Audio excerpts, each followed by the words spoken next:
Welcome guys, today in this video gonna to show you how to enable high contrast theme on Windows 10 PC. So guys, if you want to enable high contrast theme on Windows 10 PC, so very easy. Firstly, right click. After click on personalize. After click on left panel, click on colors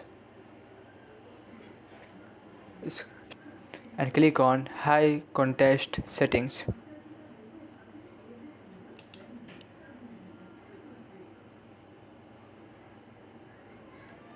After choice,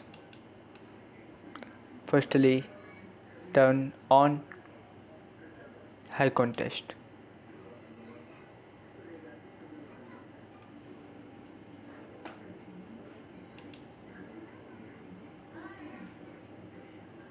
After choice as you like,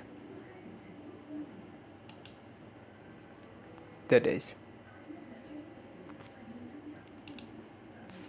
So guys, this is very simple and easy method if you want to enable high contrast theme on Windows 10 PC. Thank you for watching this video. Please subscribe my channel for latest update.